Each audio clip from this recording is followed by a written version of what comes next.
afternoon, my friends. This is Paul, and today I'm here to tell you about my absolutely incredible experience at Comic Con 2023. First and foremost, I want to thank my sister for paying for my ticket and also getting me the Deathly Hallows t-shirt as a birthday present, because she knew how much I wanted to go to Comic Con, and I said I wanted to bring my Cappy hat, but she said she would be too embarrassed if I did, so she said, Paul, if I get you something Deathly Hallows related to wear, that'll be when I take you to Comic Con. And she did. So thank you very much for that.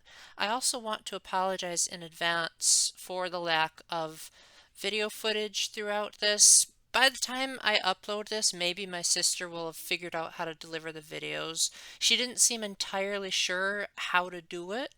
Besides, I want to make sure I'm getting all the nuance out of the way. So if she does figure out how to give the videos, we'll just make a part two. I think you'll enjoy a lot of these photos as, my gosh, these are once in a lifetime experiences. For those of you that don't know, Comic Con is short for Comic Book Convention, and it's basically NCYC for geeks. It has this really big auditorium-like space that has a whole bunch of booths for comic book sellers and artists and musicians to sell their wares. It usually has to do with comic books and anime. There's a few exhibits that have to do with, say, TV shows.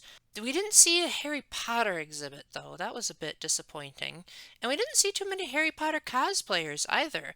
I saw a girl that I thought was cosplaying as Ginny. My sister didn't seem to think so, but she had the bright red hair, so do you guys know of any other girl in the Harry Potter series that's known for her bright red hair, or am I just seeing things? Basically, we just walked around and looked at everything. We were kind of poor, we didn't have too much of a budget, but I did buy a poster that was inspired by Majora's Mask. That particular guy had such good artwork that he did a drawing of Skyward Sword, and I said that it looked better than the HD remaster Nintendo themselves put out on the Switch. That's both embarrassing and cool at the same time. Generally speaking, the people and exhibits were pretty nice. They weren't as exuberant as I was expecting, but my sister seems to think that because Comic Con lasts for 3 days and we only went there for one of the three, that the more interesting and crowded section would have been on Saturday. So we went there on a Friday, and it wasn't really packed, it wasn't crowded. At no point did we ever feel like we had to rush through the crowd or that we were packed, except obviously when we were in lines to meet the celebrities. So it didn't feel too overwhelming either, mainly because, NCYC's thematic village was so much bigger. And also I think because it was more spread out, maybe that also helped with not getting sensory overload. Most of the people were really good with receiving compliments and affirmations for their costumes, and pretty much all of them allowed me to take a picture with them.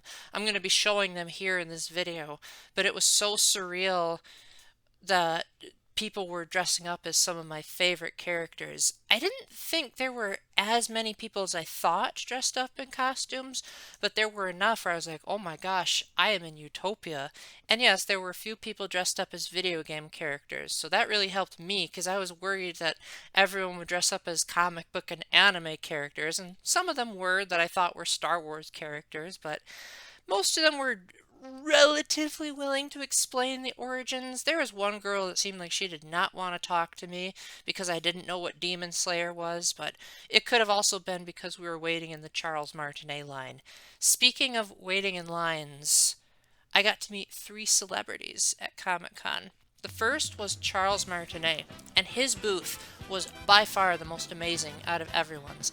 The other celebrities kind of just had like a couple of pictures, and their booth had, like posters and memorabilia they could buy, but Charles Martinet's staff went all out to make sure that you knew this is the voice of Mario. No, not that one. It had a whole bunch of posters of Mario stuff, as expected. One of them was even this gigantic poster of the loading screen of New Super Mario Bros. U. They had a radio in the corner that was playing familiar music from the Mario series. I spotted a few from Super Mario Galaxy, Super Mario Galaxy 2, New Super Mario Bros. Wii, and I think even one from the original Super Mario Bros. And Charles himself was absolutely a delight. Even when I was just waiting in line and I hadn't even gotten to meet him yet, I was listening to him talking while he was autographing people's stuff and taking pictures. And he was like constantly doing one-liners of Mario. Sometimes he would also slip in like Wario and Waluigi stuff. And he would kept saying like, "Woohoo!" and "Let's go!" for like every shot that he did. And whenever he finished talking to someone, he'd say, "Thank you so much for playing my game." And oh my gosh, it was so surreal hearing all these familiar Mario lines that I've heard who knows how many times, but I knew it was from the real deal. And it was just a couple of feet away from me. Even my sister managed to be pretty happy, and she's not as much of a Mario nerd as I am. We did see this cool collectible they were giving out where it was a set of coins based on Super Mario 3D All-Stars that were autographed, but that was $150. No way we were buying any of that. So by the time we got to meet Charles, he wished me a happy birthday because I told him it was a birthday present for my sister. She didn't say anything. She was just kind of there along for the ride with me. And I asked him, because I knew there were other people that had paid for like autographs and photo opportunities with him. So the question I asked was if he did any new work for Super Smash Bros. Ultimate, because I thought that maybe most of his lines in there were just carryovers from what he did in Smash for 3DS and Wii U. But he did say that he recorded a few new ones, and he more or less confirmed that during the reveal trailer of Simon and Richter that he did the voice of Luigi, that it wasn't just stock lines of him being scared in other games, that he really did record new, like, Luigi shrieks and all that. So I thought that was pretty cool. And just like with everyone else, he thanked me for playing his game when we finished. Now, you had to pay extra money to get autographs and pictures, so I didn't get any pictures with the celebrities, although my sister kind of cheated a little bit and took pictures of the celebrities from a distance. A couple of times she took a picture of me while I was actually meeting one of them, but it wasn't like a picture with them, if you know what I mean. I also got to meet two others. Next was Tara Platt. Most of you might know her as the voice of Edelgard in Fire Emblem Three Houses. She also voiced Flavia in Fire Emblem Awakening, but I didn't know that it was her until I became familiar with the voices in Three Houses, and then I looked at the cast of Awakening and I was like, oh yeah, she worked in that too. And when I told her that fact, she was really happy. She said, I really appreciate it when my work in one game lets people appreciate what I did before. And so her line was by far the easiest to get through. There were only 3 people ahead of me, and by the time I got in the line, there were like only 2 people behind me. I was really surprised. You would think she would get a whole crowd. I think it was because Yuri Lowenthal, her husband, was in the booth next to her, and I think he's slightly more well-known because his line seemed to be a bit longer. I didn't get to actually meet Yuri. I only got to see him from a distance, but hey, at least I saw him. That's good enough for me. The question I asked Tara was just a couple of behind-the-scenes things about how she voiced Edelgard and a few other things in Three Houses.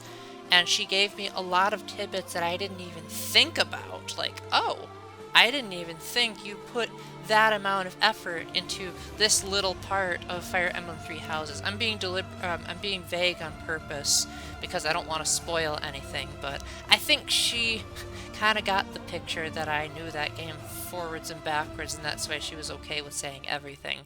The final celebrity I actually got to meet was Zach Aguilar, which I know he's not as big as the other 2, but he voiced Mel Byleth in Fire Emblem Three Houses and also reprised his role in Smash and Three Hopes. And I think also in Gage he did. I somehow forgot to mention that to him. That's a missed opportunity. But more importantly, he also voiced Ota in the AI the Somnium Files games. And when I mentioned that, he's like, man, Ota's such a weird character, isn't he? So I actually got to ask him quite a few questions because he just had this very easygoing, chill persona that made it almost like he wanted me to ask more questions, even though his line was by far the longest. My sister didn't bother even waiting in line with me. She wanted to look at other stuff, and she said it took me an hour to get through it. Thankfully, there was a girl behind me in line who was cosplaying as someone from I never know how to pronounce it, an Otame game, but like a gender-swapped version of it. So she was cosplaying as a male I didn't know that. It looked good enough to me. Her name was Brianna, and we talked about quite a lot of stuff. We talked about the multiverse a little bit, but it was mostly like just anime, Harry Potter, and video games. And I was really amazed that apparently Genshin Impact is free on PC, and it's like not a Steam game, so I can just like download it from the page. I thought that was pretty cool, so maybe I'll get into that fandom if it never comes to the Switch. Getting back to Zach Aguilar, I also asked him how he managed to deal with the burden of how he had to replace the original actor for Byleth because he was charged with sexual assault. I didn't mention that part. I just said, how did it feel to have to be the replacement actor? And he said that it wasn't too hard. He was given a lot of freedom because he said he and Chris didn't have vastly different voices. At one point, he even quoted one of Byleth's one-liners, which I was not expecting him to do. I didn't even think to mention it because I think most people, they expect the actors to imitate their characters when you meet them. They're like, hey, do this voice. It didn't even cross my mind to do that because I was more excited about him voicing Ota than Byleth, to be honest. I also asked him how he managed to deal with the stress of people harassing him on Twitter when he announced that he was voicing Byleth in Smash, because people threw a fit that how dare Byleth and Fire Emblem Three Houses be in Smash. I was okay with it, by the way, and I told him that. And he just said it didn't bother him at all because he figured it was just a reactionary thing, and he was just happy enough to be in Smash, so it didn't really... It rolled off the tongue. Not rolled off the tongue. He was able to just shrug it off really easily. Now, I almost got a chance to meet Bryce Papenbrook. He voiced Henry in Fire Emblem Awakening, Makoto in Danganronpa Trigger Happy Havoc, and Nagito in Danganronpa 2 Goodbye Despair. Not sure what else he did. I'm sure he's done plenty of other roles in games I play, but those are the big three that I know him from. But the line was too long. We didn't want to wait around. We almost met Christopher Lloyd, but his line was so big we couldn't even tell who was at the booth. My sister claims that she saw him walking by, but she didn't actually get a chance to say hi to him. I was just amazed that he's still alive. Dude, that's amazing. Most of the things I know him from are he played Doc Brown in Back to the Future, Hacker in Cyber Chase, and the lead angel in the reboot of Angels in the Outfield. The last big major attraction I found there were a couple of video game consoles. There was a guy I saw playing Mario Kart Double Dash, another person playing Sonic, another person playing Pac-Man. There was one guy who had, I don't know how to describe it, he called it a big retro box, where basically it looked like a Super Nintendo controller, but it could play so many games on various systems, including the Nintendo 64. So I was like, oh, I want to see if you have Banjo-Kazooie. He's like, I got Banjo-Kazooie and Banjo-Tooie on this thing. It was kind of shoddy emulation because every time there was an I in the speech, it would just abbreviate as a colon.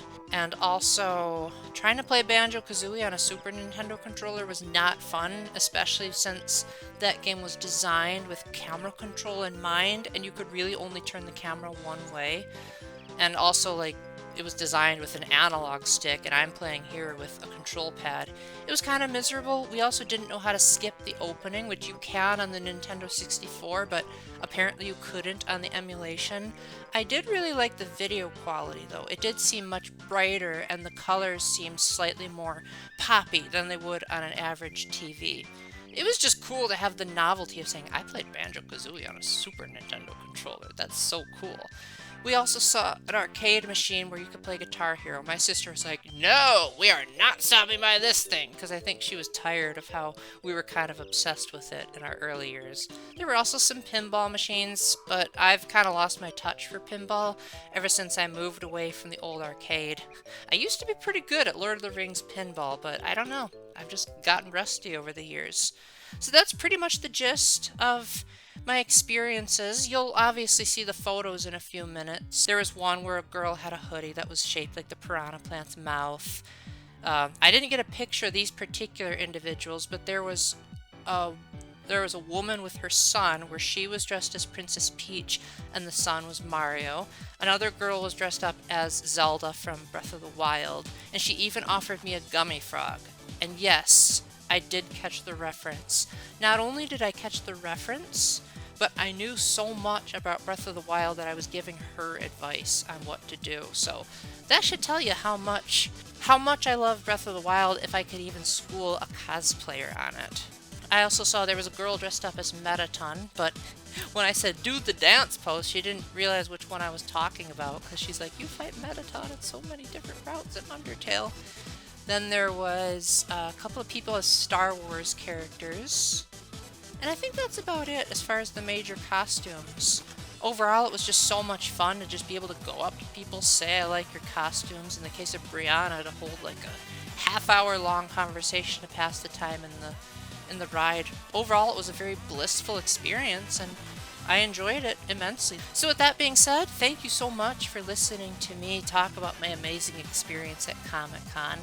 I hope you enjoyed my testimony, I hope you enjoy the pictures, and I hope you'll stay tuned for part 2 if my sister figures out how to get the videos uploaded. Special thanks to my patrons Matthew Rakowski, Sploon Ghost, Splatcat, and Scooter Doodles for supporting me on Patreon. Link will be in the description if you guys feel like joining. And until the next time, remember to keep the faith, stay epic, and God bless. Bye!